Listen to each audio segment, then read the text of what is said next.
에 있을 야외 예배, 저도 서울에서 학교 생활을 했기 때문에 양화진 몇 번 이렇게 가서 사실 알고 있는데, 또 제가 개인적으로 가는 거랑 또 담임 목사가 돼가지고 교인들 20명 이상을 인솔해가지고 가야 되는 게, 이 현장이 어떻게 바뀌었는지 확인은 해야 될 것 같아가지고 제가 지난 금요일 날 서울을 좀 다녀왔어요. 양화진을 다녀왔는데, 양화진, 우리 영상 좀 하나 좀 보고 잠깐 좀 말씀을 나누겠습니다.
자세한 거는 제가 교회 밴드에다가 요거를 좀 올려놓을게요. 또 가서 이렇게 보면 숙연해져요. 그러니까 이분들이, 선교사들이 우리나라에 올 때 최상위 엘리트들이 왔어요. 의사 선생님.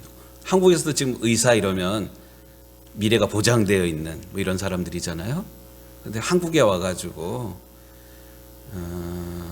헤론 선교사 같은 경우는 미국에서도 인정받는 그런 선교사인데, 한국에 와가지고 이질이라는 게 설사병을 했던 장티푸스 이런 것들이 한국이라는 나라가 이러다가 더운 여름에 죽게 되거든요. 우리가 요즘 신앙생활하는 거 편하게 합니다.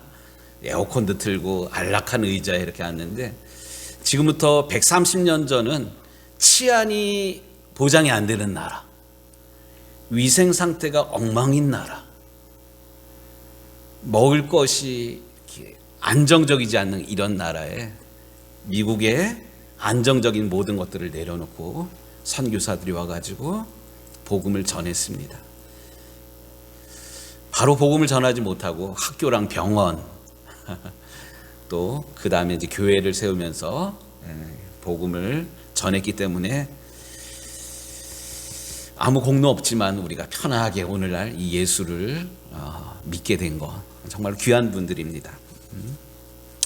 또 오늘 이제 본문이 이제 사랑에 대한 그런 이야기를 하는데, 특별히 이제 양화진을 앞두고 오늘 말씀을 읽어가지고 참 이렇게 가슴이 먹먹하기도 하고, 아, 사랑이 이런 것이구나 새삼 느껴지는데, 이 양화진이라는 곳은 다음 주 우리가 양화진 갔다가 돌아오기 전에 한강 유람선을 좀 탈 거예요.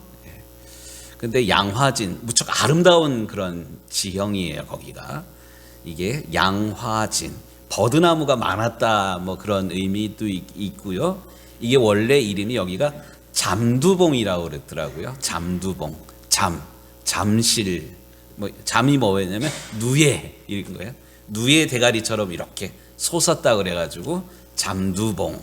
그래서 여기 정자도 짓고 풍류객들이 즐기던 그런 곳인데, 마침 그 대원군이 세국 정책을 쓰는데 프랑스 군함이 여기까지 왔어요. 요 앞에까지. 특별히 이 양화진은 이렇게 아름다운 곳이었을 뿐만 아니라 이 그 우리나라 세금을 요즘은 돈으로 다 걷는데, 옛날에는 세곡선이라 그래가지고 그 곡식들 뭐 지방마다 특산물들 있잖아요. 뭐 이런 것들을 세금으로 낼 때 이 한양도성에서 가장 가까운 이 세금을 걷는 이 배가 닿는 곳이 양화진 나루였다 그래요. 그 옆에 마포나루가 있었는데 마포나루는 장사하는 사람들. 근데 여기 양화진은 쇠곡선이 들어오는 그런 곳이었다 그래요. 어쨌든 그런 곳인데 그 서양배가 오니까 그 흥성대원군이 이 서양 놈들이 여기까지 와 이러면서 천주학을 믿는 사람들을 이 절두산에서 목을 쳐낸 거예요. 댕강댕강 목을 베서 이 목을 이 양화진 그 잠두봉 그 아래로 막 던져버리는, 피가 막 흐르는 그런 곳.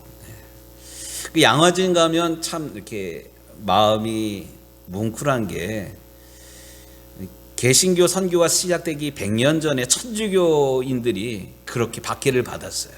그것에 비해서는 우리는 박해받지 않고 그나마 신앙생활을 하고 있는데, 가서 보면 알겠지만 이만한 돌덩이가 있어요. 이 돌덩이가 있는데 돌에 이만한 구멍이 뚫려 있는데 거기 밧줄 하나가 이렇게 걸려 있어요. 목을 이거는 이게 서양 선교사들은 목을 쳤고 높은 사람들은 목을 쳤는데, 일반 평신도들은 어떻게 했냐면 밧줄을 매가지고 거기다가 잡아 당기는 거예요. 세게 잡아 당기면 이 머리가 어떻게 될까요? 짓눌리고 터지고. 저는 그 바위를 볼 때마다 참 마음이 아픈데 거기 빨간 피가 서려 있어요. 이게 핏자국인지 돌에 있는 그 모양인지는 모르는데 어쨌든 가슴이 아주 막 미어져요. 거기 가면. 이 양화진, 절두산이랑 외국인 선교사 묘지가 이렇게 같이 이렇게 있습니다. 여기 보면 특별히 이제 캔드릭이라는 우리 영상 저기 PPT 좀 하나 좀 보여주실래요? 네, 이거 그 양화진에 있는 외국인 선교사 묘지에 가 보면 여러 가지 비석들이, 서양 사람들은 이런 장례를 치르는구나, 우리처럼 봉분을 만든 그런 게 아니라 평토장이에요. 그 다닥다닥 이렇게 보면 다닥다닥 선교사님들 무덤이 있는데, 저는 이 캔들릭 선교사, 여자 선교사인데 무척 이뻐요. 25살짜리예요. 25살짜리 이 선교사가 들어와가지고 6개월 만에 죽어요. 죽은 이유가 맹장염 때문에 죽어요. 요즘 맹장은 병도 아니잖아요. 그만큼 의료 시설이, 이 조선이라는 나라가 엉망이었어요. 근데 죽으면서 또 죽기 전에 자기가 죽는다는 걸 모르고 이제 이 청년은 특별히 미국의 켄터키 주의 MIF 청년들이 후원해가지고 파송받은 그런 선교사예요. 그 편지에다가 수련회 즈음에 이분이 8월 15일 날 돌아가셨는데, 여름에 한참 수련회 하고 MIF 수련회 하고 이러잖아요. 그 전에 조선에서 파송해줘서 조선에서 이렇게 선교하고 있다 이런 것과 함께 내가 혹시 죽더라도 이거는 예감이었는지 자기 죽는다는 거를 알고 그랬는지 그렇게 얘기한 건 아닌데 내가 혹 죽더라도 내 대신에 10명씩 20명씩 이렇게 들어와 달라. 조선이 이러한 곳이다. 선교해 달라. 뭐 이런 얘기를 적었어요. 그러면서 그 편지의 내용에 If I had 1,000 lives to give Korea.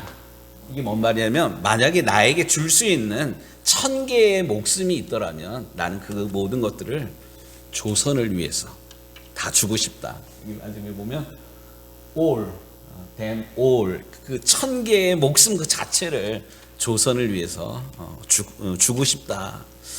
야, 25살. 우리 애들이 지금 24살, 25살이에요. 이렇게 죽어갔어요. 야, 또 의사 선생님들도 마찬가지고 또 여기 가보면 어린아이들 무덤이 저쪽 구석에 있어요. 거기 가면 막 마음이 막 찢어져. 만약에 선교사, 엄마 아빠가 조선에 들어오지 않았더라면 걔들 안 죽을 애들이야. 근데 의료시설이랑 이런 게 영 엉망이기 때문에 이름 없이 죽은 애들도, 이름도 채 짓지 못하고 죽은 애들. 무덤이 있는 거 다음 주에 가서 한번 보도록 하겠습니다. 또 하나는 또 다음 그림 좀 하나 볼게요. 이거는 뭐 한국 사람은 아닌데 누구예요? 마더 테레사 수녀예요. 인도에 가난한 이들의 어머니라는 호칭을 듣는 마더 테레사. 그러니까 절투산 이렇게 올라가다가 이렇게 보면 마더 테레사 동상이 이렇게 있어요.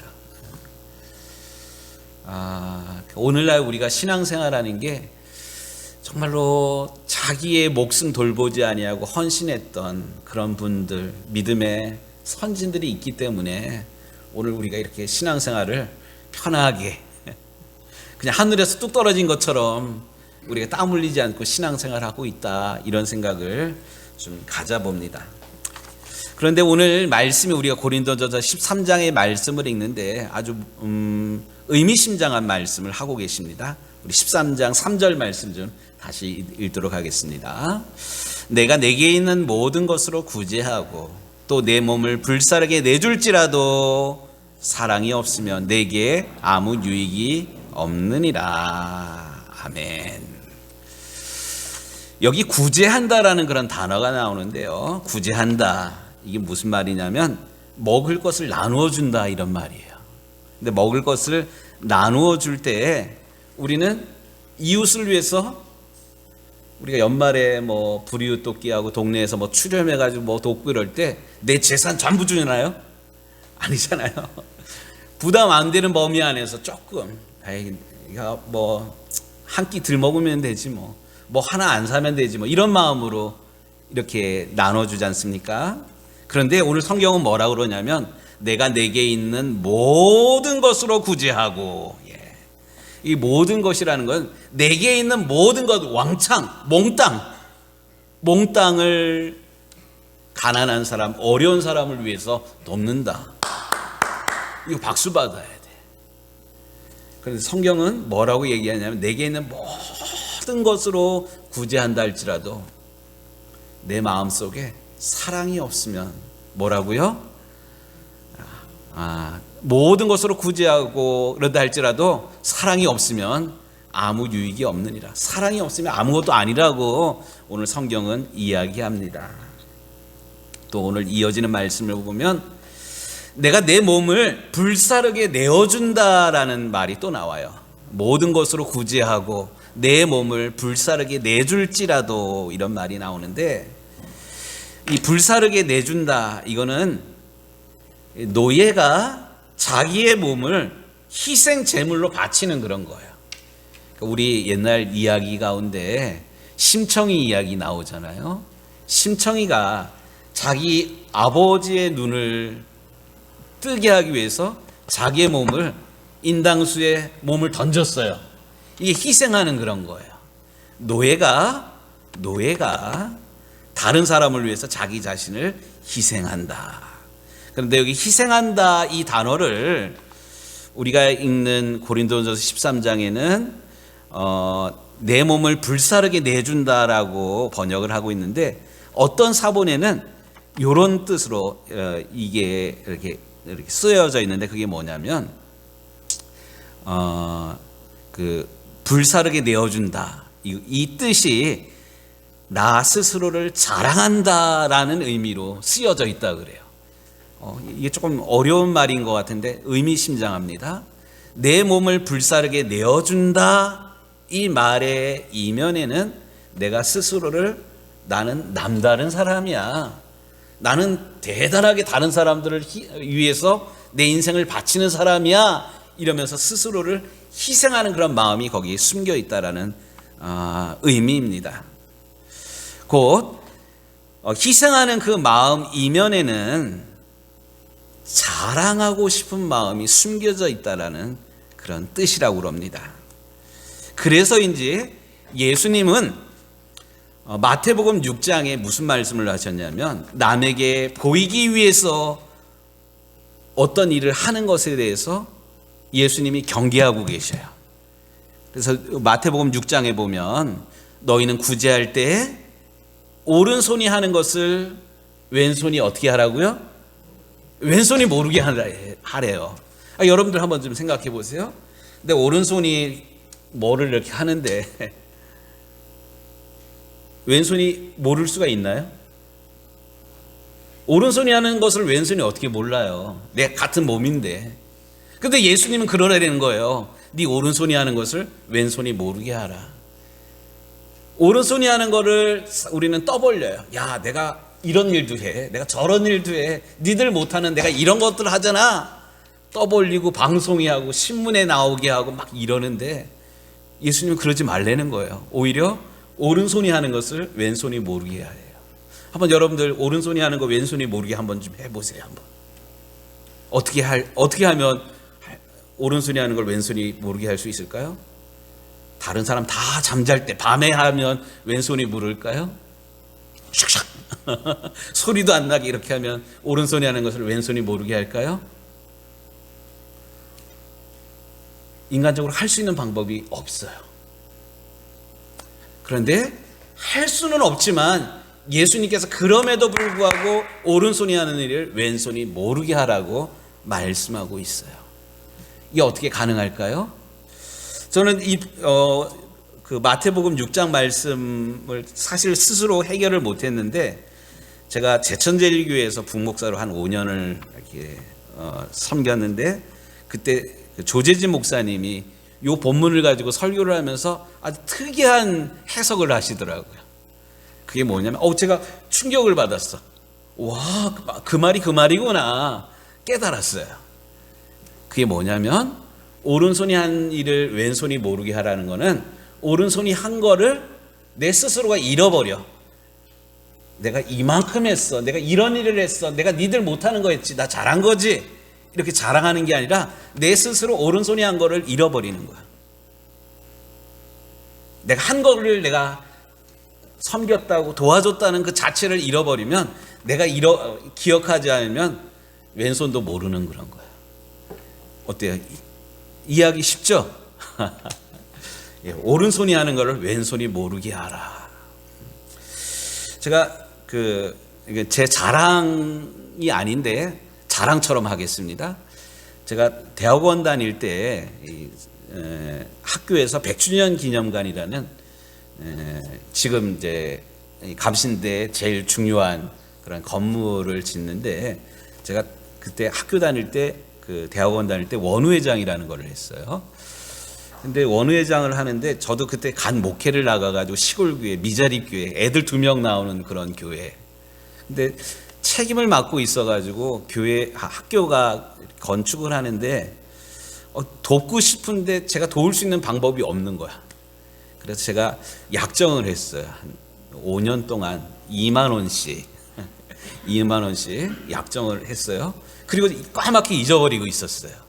근데 지난주에 기숙사 다닐 때, 기숙사 쓸 때 우리 방 막내로 있던 후배 목사가 진도에서 목회를 하고 있는데 요즘 뭐 감신대에서 박사과정 공부를 하는 것 같아요.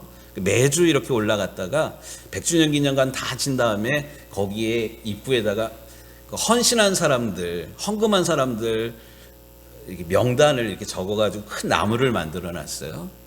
저는 제가 이렇게 5년 동안 2만 원씩 이렇게 한 걸 까맣게 잊어버리고 있었는데 그 후배가 전화하면서 참 형님 그 100주년 기념 가질 때 형님도 헌금 많이 했나 봐요 그러더라고. 뭔 헌금? 모르겠는데? 그랬더니 아니래요. 내 이름이 있대요. 뭔 이름이 있냐고. 그랬더니만 거기에 기부자들 명단이 이렇게 있는데 제 이름이 오른쪽 귀퉁이에 이렇게 있다 그러더라고요. 아, 난 모르겠다 그랬더니 사진을 찍어가지고 보냈어요.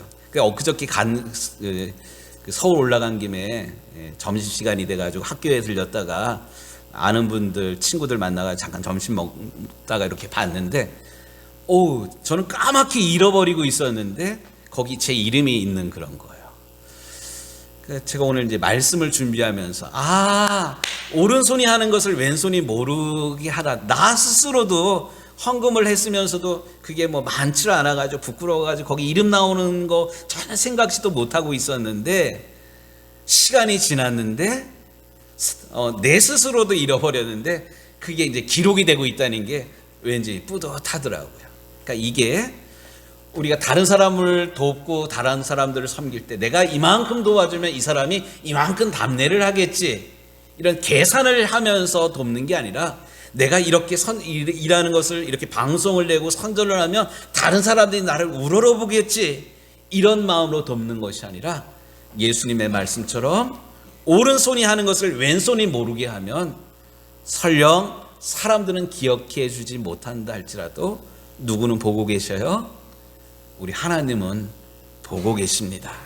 사람은 잃어버릴 수 있을지라도 우리 하나님은 정말로 순수한 마음으로 가난한 사람들, 어려운 사람들을 위해서 내가 덜 먹고 덜 쓰고 그러면서 섬겼던 그런 모든 것들을 우리 하나님께서는 기억하고 계신다. 오늘 성경 말씀이 우리에게 하시고 있는 말씀의 핵심입니다. 저는 특별히 고린도전서 13장 3절 말씀, 내가 내게 있는 모든 것으로 구제하고 또 내 몸을 불사르게 내줄지라도, 정말로 중요한 사랑이 없으면, 사랑이 없이 다른 사람들에게 자랑하기 위해서 내가 다른 사람들보다 뛰어나다는 것을 드러내기 위해서 하는 그런 행동이 아니라 정말로 받은 은혜가 분명하기에 받은 은혜를 흘러보내려는 그런 마음을 가지고 섬기고 희생하고 나눌 때 하나님은 그 중심을 보신다는 사실을 오늘 말씀을 통해서 꼭 기억하는 우리 유정교회 성도들이 되기를 주님의 이름으로 축복합니다. 이 말씀을 우리의 삶에 두 가지로 적용해 보도록 하겠습니다. 나는 보통 다른 사람들을 섬길 때, 또 교회 안에서 오늘 제가 점심 쏘겠습니다 뭐 이렇게 얘기를 할 때 여러분들은 어떤 마음으로 섬기고 어떤 마음으로 구제하고 어떤 마음으로 희생하십니까? 자랑하기 위해서 희생하는 분이 우리 가운데는 아무도 없게 되기를 주님의 이름으로 축복합니다. 하나님으로도 받은 사랑이 너무나도 크기에 그 사랑의 마음으로 아낌없이 나누고 베풀고 섬기고도 나는 부족합니다, 나는 무익한 자입니다, 이렇게 믿음으로 또 오히려 낮아지는 우리 유정교 모든 성도들 되십시오. 왜 그렇게 해야 되는가? 우리는 하나님으로부터 어마어마한 사랑을 받았습니다. 그 사랑이 어떤 사랑입니까? 하나님이 세상을 이처럼 사랑하사 독생자를 주셨으니, 이처럼 사랑하셨다는 말이 무엇입니까? 우리가 아직 연약할 때, 우리가 아직 죄인 되었을 때, 우리가 아직 원수 되었을 때 하나님은 그럼에도 불구하고 우리를 사랑하셔서 우리를 구원하기 위해서 죄 없으신 예수님을 우리를 위해서 주시기까지 사랑하셨습니다. 그가 우리를 위하여 목숨을 버리셨으니 우리가 이로써 사랑을 알고 우리도 형제를 위하여 목숨을 버리는 것이 마땅하니라. 누가 이 세상의 재물을 가지고 형제의 궁핍함을 보고도 도와줄 마음을 닫으면 하나님의 사랑이 어찌 그 속에 거하겠느냐. 자녀들아, 우리가 말과 혀로만 사랑하지 말고 행함과 진실함으로 하자. 우리는 하나님으로부터 어마어마한 사랑을 받았습니다. 이미 하나님으로부터 어마어마한 사랑을 받은 우리들, 그 사랑을 가지고 정말로 겸손하게 이름 없이 빚 없이 받은 은혜를 흘러보내는 우리 유정교회 모든 성도들이 되시기를 주님의 이름으로 축복합니다. 오늘 주보에다가 제가 시 하나를 좀 옮겨놨는데, 이혜인 수녀가 쓴 몽당연필이라는, 몽당연필, 여러분 학교 다닐 때 몽당연필 써보셨죠? 예, 이 몽당연필 시를 보면서 참 마음이 짠했어요. 제가 한번 이 시를 읽도록 하겠습니다. 너무 작아 손에 쥘 수도 없는 연필 한 개가 누가 쓰다 남은 이 초라한 토막이 왜 이리 정다울까? 욕심이 없으면 바보 되는 이 세상에 몽땅 주기만 하고 아프게 잘려왔구나. 대가를 바라지 않는 깨끗한 소멸을, 그 순박한 순명을 본받고 싶다. 해픈 말을 버리고 진실만을 표현하며 너처럼 묵묵히 살고 싶다. 묵묵히 아프고 싶다. 우리 예수님께서 우리를 위해서 당신의 모든 것들을 아낌없이 주셨듯이 우리 주님으로부터 그 사랑을 값없이 받은 우리들, 계산하거나 또 자랑하기 위해서 또 허황되게 허풍을 떨면서 난 이만큼 구제한다 자랑하는 것이 아니라 오히려 더 겸손하게 받은 사랑을 흘러보내는, 이것이 우리의 이웃들에게 뿐만 아니라 가장 가까운 사람, 우리의 가족들에게, 믿지 않는 남편들에게, 아직 믿음이 연약한 우리 자녀들에게도 흘러보내는 우리 유정교회 모든 성도들이 되시기를 우리 주님의 이름으로 축복합니다.